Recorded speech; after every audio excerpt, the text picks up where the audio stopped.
We began our podcast season discussing minerals, specifically those essential for economic and national security. About 50 minerals used in the United States have supply chains vulnerable to disruption. These minerals are known as critical due to things like geopolitical factors, limited substitutes, and country dominant processing. In other words, critical minerals can be difficult to purchase.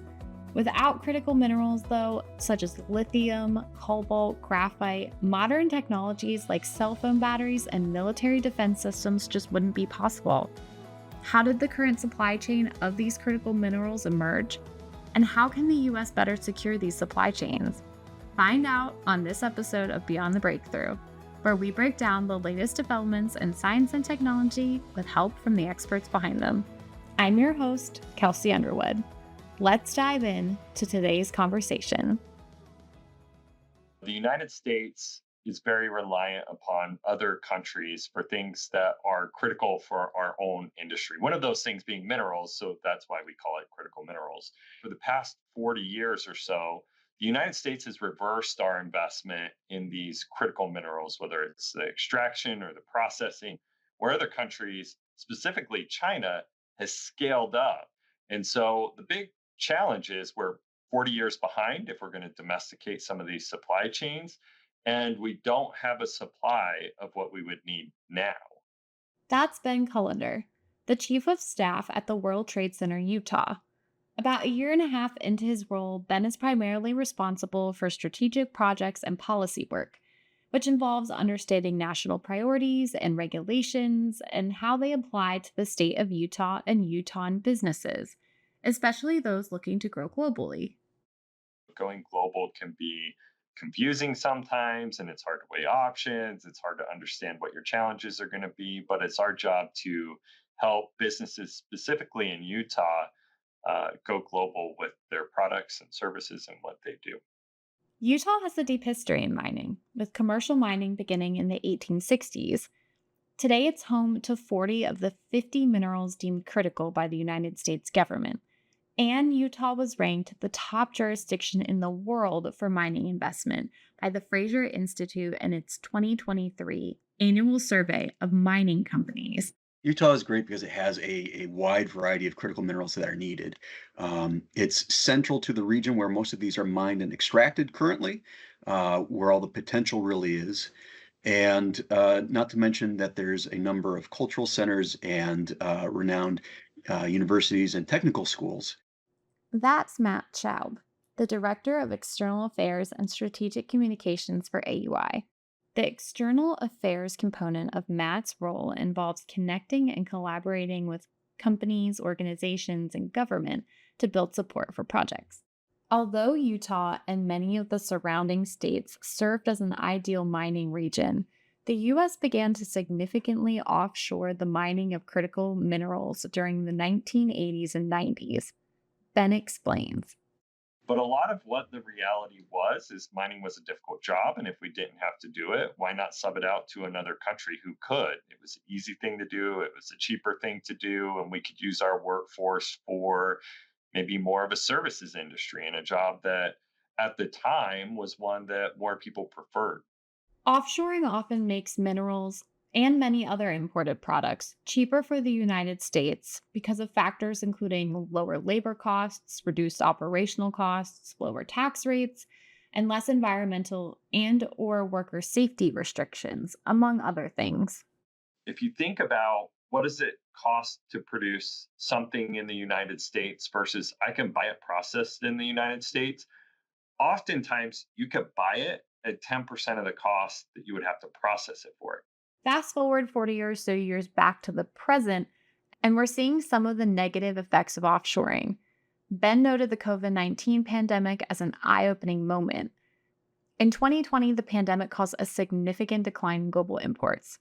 And although temporary, the situation highlighted the US's foreign dependency and increased concern for supply chain security, especially if a geopolitical issue were to ever occur. These critical minerals go towards end products that meet our country's national security needs. Agency that is in charge of that is our Department of Defense or Department of War, or whatever you want to call it these days. And they're also one of the most well funded. So they're relying on domestic supply chains so that if an ally becomes an adversary or where we're sourcing a critical mineral from is an adversary, they can't just cut that off and inhibit our ability to produce the products that we rely on for our national security. Batteries used in military equipment, for example, rely on lithium and other imported critical minerals. So, if the supply were suddenly cut off, our military wouldn't be able to operate soldier equipment to large systems, things such as drones, communication devices, and missiles. You can learn more about this issue on the first episode of our podcast with key players in the Battery Technology Initiative Begins. UT Dallas, Leap Manufacturing, and AUI all work together to look at the supply chain for batteries for defense. And that's just one part of defense, right? Sure, they need batteries for drones and vehicles and such, but there's a lot of other things that require computer circuits and integrated chips all require critical minerals. While reshoring extraction and processing of critical minerals like lithium to the US would certainly safeguard supply chains, doing so would be difficult and complex. We're 40 years behind. How do we catch up in a way that doesn't take 40 years? You're trying to shorten the timeline with how long it takes to get minerals out of the ground, get them processed, and get them sent to market with the domestic supply chain. The solution? The Mine Center, which stands for the Minerals for the Industrial, National, and Economic Security Center, a partnership between World Trade Center Utah, the Utah Mining Association, 47G, and AUI. The Mine Center would do just as been described. How?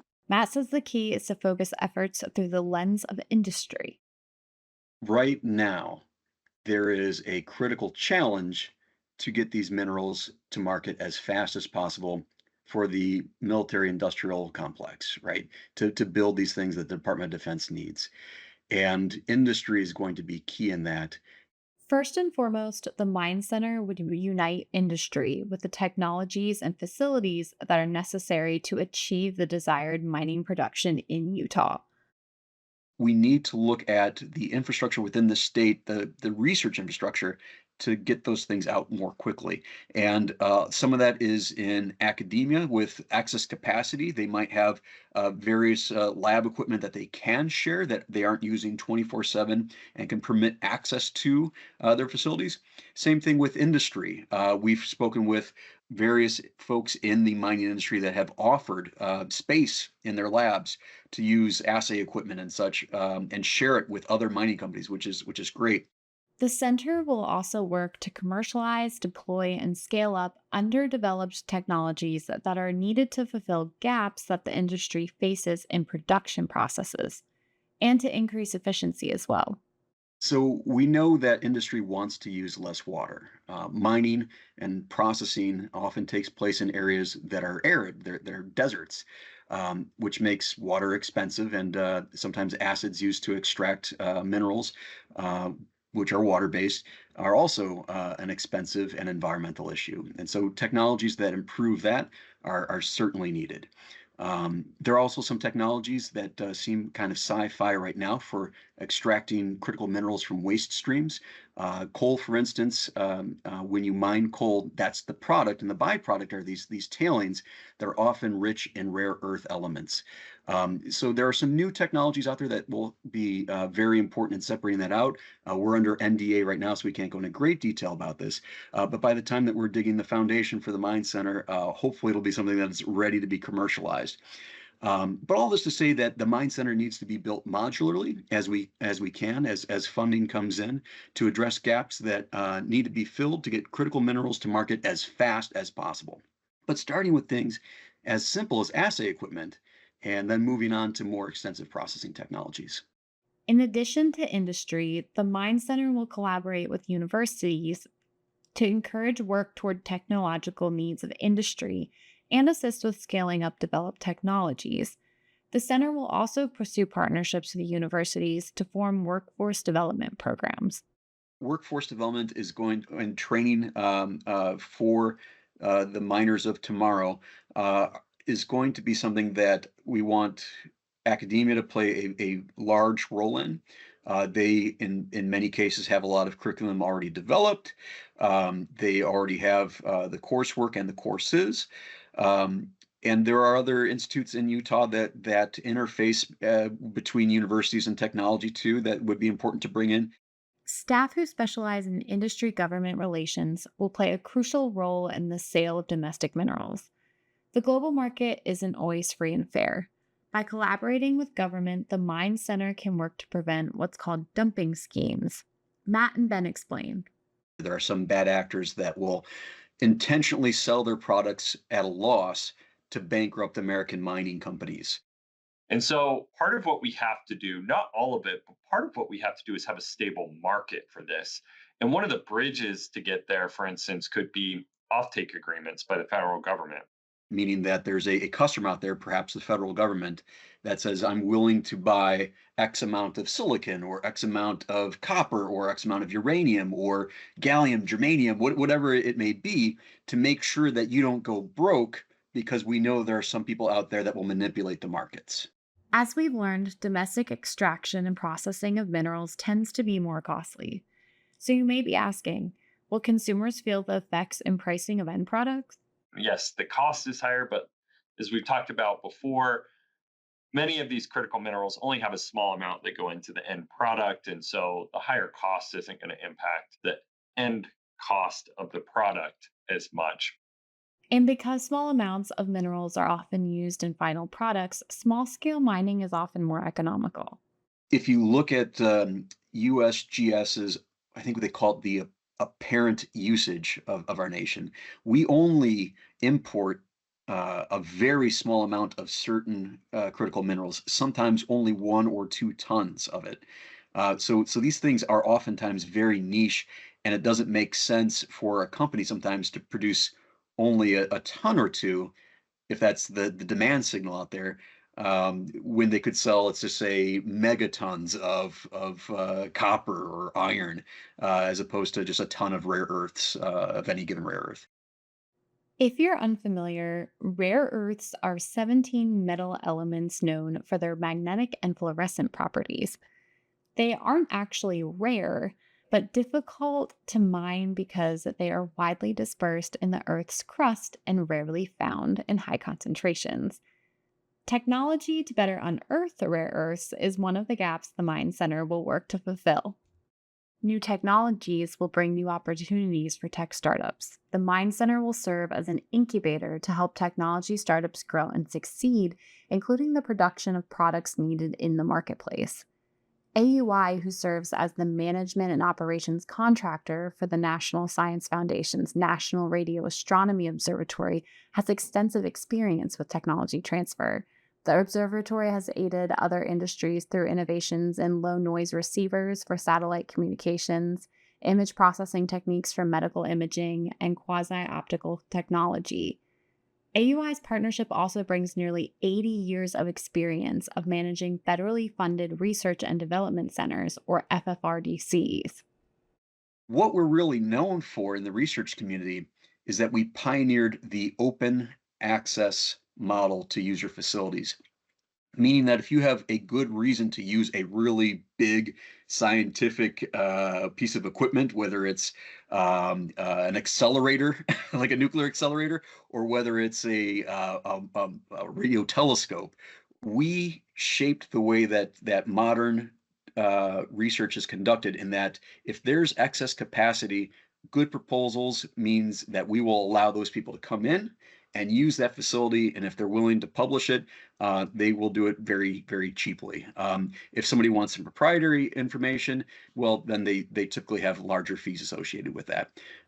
All this to say that combining the economics, combining the defense, combining the state infrastructure, and with one unified push is really what the Mine Center is all about.